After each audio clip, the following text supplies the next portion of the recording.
अंबामाई पहुंची मंत्री प्रहलाद सिंह पटेल की मानस यात्रा।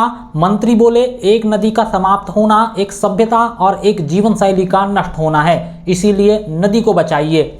जल गंगा संवर्धन अभियान के तहत नदियों के उद्गम स्थल की मानस यात्रा करते हुए राज्य के पंचायत एवं ग्रामीण विकास मंत्री प्रहलाद सिंह पटेल शनिवार को कटंगी के सिद्ध धार्मिक स्थल अंबामाई यानी चंदन नदी के उद्गम स्थल पहुंचे। यहां उन्होंने सबसे पहले माता रानी के मंदिर पहुंचकर पूजा अर्चना की, जिसके बाद नवग्रह पौधे रोपित किए। इससे पहले मंदिर समिति की ओर से मंत्री का पुष्पहार और शाल पहनाकर स्वागत सत्कार किया गया। अंबामाई पहुंची इस मानस यात्रा में बालाघाट सिवनी संसदीय क्षेत्र की प्रथम महिला सांसद भारती पारधी, कटंगी विधायक गौरव सिंह पारधी, बरघाट विधायक कमल मरसकोले, जिला पंचायत बालाघाट उपाध्यक्ष राजा लिल्हारे, जिला पंचायत सदस्य केसर बिसेन, नगर परिषद कटंगी अध्यक्ष योगेंद्र ठाकुर, भाजपा सिवनी जिला अध्यक्ष आलोक दुबे सहित जनपद पंचायत कटंगी के तमाम सदस्यगण, तमाम पंचायतों के सरपंच, पंचायत सीईओ डीएस रणधा, अतिरिक्त पुलिस अधीक्षक विजय डावर, एसडीएम मधुवंतराव धुर्वे, तहसीलदार छवि पंत, जनपद सीईओ दिनेश करपे और अन्य विभागों के अधिकारियों के अलावा पंचायत सचिव, रोजगार सहायक भी मौजूद रहे। पंचायत सचिवों और रोजगार सहायकों ने अपनी मांगों को लेकर मंत्री को स्मरण पत्र सौंपा। मंत्री प्रहलाद सिंह पटेल ने कार्यक्रम को संबोधित करते हुए बहुत सी बातें कहीं, लेकिन सबसे प्रमुख चंदन नदी के संरक्षण पर जोर दिया और कहा कि एक नदी का समाप्त होना मतलब एक सभ्यता, एक जीवन शैली का नष्ट हो जाना है, इसीलिए चंदन नदी को बचाइए। वहीं विधायक गौरव सिंह पारधी ने ट्रिपल पी का फार्मूला अपनाने की बात कही। उन्होंने क्षेत्र की जनता से आह्वान किया कि पेड़ लगाएं, पानी बचाएं और प्लास्टिक फ्री वातावरण का निर्माण करें। इस देश का इतिहास 75 साल से ज्यादा का हो गया आजादी के बाद।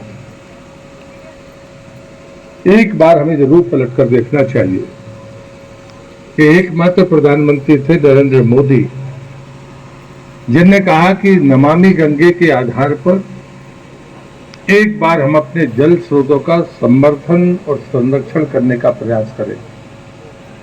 दूसरी बात उन्होंने कही कि नदियां अगर अविरल नहीं रहेंगी तो हमारा जीवन भी संकट में होगा। और उसी का परिणाम था कि आचार संहिता लगी थी, लोकसभा के परिणाम नहीं आए थे, लेकिन 5 जून से लेकर 16 जून तक का फैसला मध्य प्रदेश के मुख्यमंत्री ने किया कि अभियान के तौर पर रहेगा और प्रत्येक आम आदमी को, संस्थाओं को, सरकार को, प्रशासन हो या शासन में बैठे लोग, उनको अपने नागरिक उत्तरदायित्व का निर्वहन करना चाहिए। एक पौधा भले लगाएं, लेकिन कम से कम इस बरसात के बीच में एक पौधा लगाने का संकल्प लें। ये है जलगंगा संवर्धन अभियान का संकल्प। और इसलिए मैं आपसे वही विनती करने के लिए आया हूं। उस समय आचार संहिता थी तो मैंने कहा था कि मैं ग्रामीण विकास मंत्री हूं, नोडल विभाग ग्रामीण विकास मंत्रालय है इस अभियान का। तो मैंने कहा मंत्री होने के नाते, क्योंकि सभी नदियों का उद्गम या तो जंगल में है या गांव में है, तो स्वाभाविक तरीके से वो ग्रामीण क्षेत्र में है, तो क्या मैं इस प्रदेश की नदियों के उद्गम पर जा सकता हूं? और मैंने संकल्प लिया और इसलिए मैंने कहा ये मानस यात्रा है। 5 तारीख के बाद में कल 16 तारीख हो जाएगी। इसका ये मतलब नहीं है कि काम बंद हो जाएगा। मेरी पहली प्रार्थना आपसे है कि 5 तारीख से 16 तारीख तक का समय मन को जगाने का था। आने वाले 3 महीने बरसात के हैं, घर हो, खेत हो या सरकार की जमीन हो, अपने बच्चों के भविष्य के लिए एक पौधा अपने हाथ से जरूर लगाइए और उसे जिंदा रखने का संकल्प लीजिए, क्योंकि हर साल पौधे लगते हैं। मैं किसी की आलोचना नहीं कर रहा।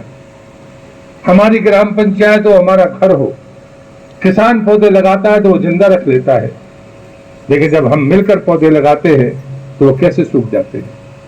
और फिर मैंने निर्देश दिए, जब वीसी थी तब मैंने कहा जिला पंचायत के जो हमारे सीओ हैं, मैंने उनसे कहा कि जो मांगे उसे पौधा जरूर दीजिए। कोई भी पंचायत का सरपंच हो या आम आदमी हो, अगर आपसे पौधा मांगता है तो आप जरूर दीजिए, लेकिन बिना मांगे पौधा मत दीजिए। इससे बेहतर है कि जो पंचायत कोई नदी के किनारे हो, वहां 2-3 एकड़ जमीन हो, चाहे पद्धति मियावाकी हो या देसी पद्धति से, आप 4-4 हजार से लेकर 10,000 पौधे लगाइए और उनको जिंदा रहने की गारंटी दीजिए, तो ये तय हो जाएगा कि एक पौधा एक बूंद तो कम से कम आपको वापस करेगा, तो कम से कम पौधा जिंदा तो रहेगा। ये अभियान ऐसे नहीं हो सकता। मैं लगभग 20 से ज्यादा नदियों के उद्गम पर इस बीच में होकर आ गया और आज मैं एक और नदी पर जाऊंगा, लेकिन मैंने ये तय किया है कि मैं किसी पर आरोप नहीं लगाऊंगा। लेकिन अगर उद्गम सतत है तो नदियां भी बहती हुई दिखेंगी, अगर उद्गम सतत नहीं है तो नदियां भी समाप्त होंगी, और एक नदी समाप्त होने का मतलब है एक सभ्यता का नष्ट हो जाना। एक नदी समाप्त होने का मतलब है एक जीवन शैली का खत्म हो जाना। अगर चंदन नदी यहां से निकलती है और चंदन नदी जहां तक जाती है, कभी आपने सोचा कि जहां से निकलती है वहां तो उसने बहुत लाभ नहीं दिया होगा, लेकिन जहां तक वो पहुंची है लाखों लोगों को, करोड़ों लोगों को उसने जीवन दिया है, पीढ़ियों से दिया। उन पीढ़ियों की गिनती हम नहीं कर सकते। प्रसन्नता दी है, संपन्नता दी है, लेकिन क्या उनने कभी पलटकर आकर चंदन के उद्गम को देखा? लोगों को पता ही नहीं होगा। मैंने जो अनुभव किया है इस यात्रा के दौरान कि हमारे जनप्रतिनिधि जो हों या हमारे प्रशासनिक अधिकारी या आम आदमी, उसको पता ही नहीं कि हमारे नदी का उद्गम है कहाँ। हमारे उद्गम कितने हैं हमारे जिले में? ये पड़ोस का जिला है सिवनी, वहां पर 7 नदियों का उद्गम है, लेकिन ये मेरी संख्या थी। लेकिन जब आज मैं बावनथड़ी के उद्गम पर गया तो पता चला कि 6 नदी का उद्गम तो वही है, 1-1 किलोमीटर के अंतर पर। उसमें हिरनी जैसी नदी भी है जिसको मैं जानता था, लेकिन मुझे नहीं पता था कि हिरनी का उद्गम बावनथड़ी के बाजू में है। मुझे लगता है कि अब अगर हम सिवनी जिले को गिनेंगे तो लगभग 11 नदियों का उद्गम सिवनी जिले के भीतर है, जहां पर वो लखनदौन का पठार भी है। लखनदौन के पठार पर पानी नहीं है पीने के लिए आज भी। आप कुंडम में जहां पर नदियों का उद्गम, उस पठार पर पानी नहीं है। इसके आसपास के जो गांव होंगे, हो सकता है वहां पानी का संकट जमीन के भीतर हो। ये झोला जी कहती है कि जहां से नदी निकलती है वहां के लोगों को सुख नहीं देती, बाकी पूरे जमाने को वो सुख बांटती रहती है।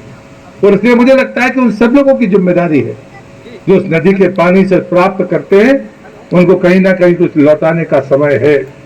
मैं सिर्फ एक अपनी यथार्थ घटना कहकर अपनी बात को खत्म करूंगा। मैं आपकी तरह भी नर्मदा में स्नान करता था। जब मेरे आराध्य परम पूज्य श्रीवासी से मेरा सत्संग हुआ तो उन्होंने मुझसे पूछा कि तुम नर्मदा को क्या मानते हो? मैंने उनसे कहा कि नर्मदा को मां मानता हूं। बोले सोच लो, मां मानते हो? मैंने कहा हाँ, निश्चित रूप से मां मानता हूं। तब उन्होंने एक कहानी मुझसे कही थी। उन्होंने कहा कि जो जिस मां ने तुम्हें जन्म दिया, जब तुम नादान थे तो तुम्हारा सब कुछ उसने सहा।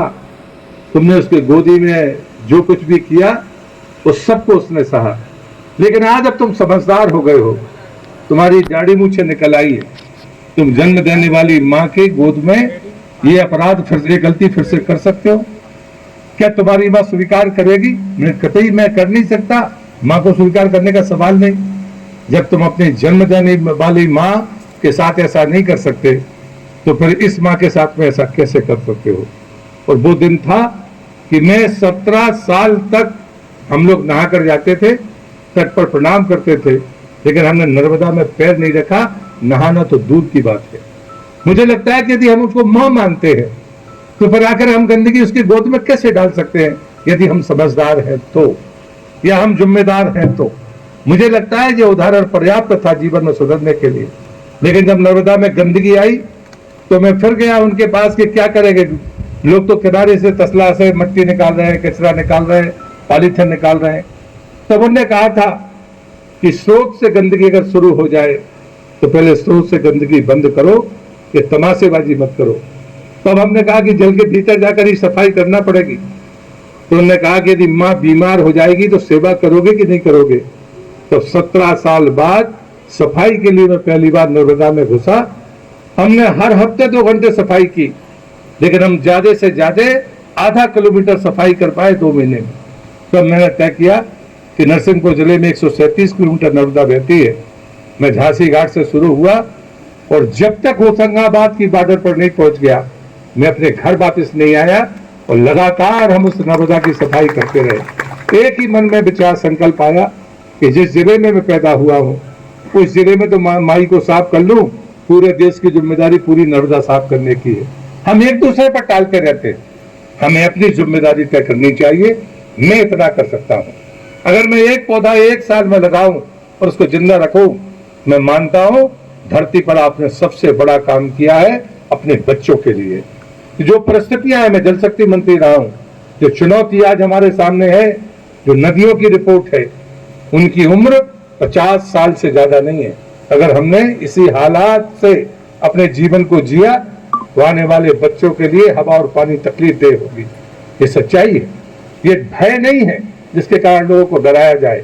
और इसलिए मैं उद्गम पर जा इसलिए रहा हूं कि मैंने जब शुरू में तो मैंने सोचा था कि जाऊंगा, जाकर देखूंगा, लेकिन अब तो मुझे आनंद आ रहा है कि जीवन में कम से कम जो चीजें मैंने नहीं देखी थी।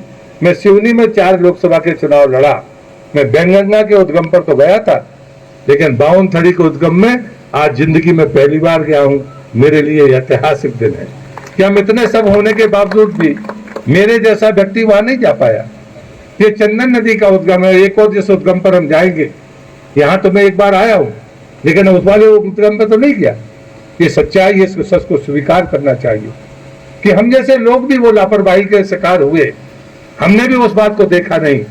लेकिन आज अगर हम जाग गए हैं तो हमें जागने का परिचय देना चाहिए।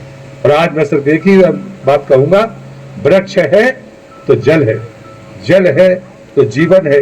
तो एक वृक्ष लगाने का और उसे जिंदा रखने का संकल्प अगर आप लेकर गए, अम्बा माई हम सब पर कृपा करेंगी, हम अपने बच्चों के भविष्य के लिए कुछ बेहतर कर पाएंगे। इस प्रार्थना के साथ मैं अपनी बात को समाप्त करता हूँ। आप इस दोपहर में यहाँ पर इकट्ठे हुए हैं, मैं आप सबका हृदय से आभार व्यक्त करता हूँ। भारत माता की जय।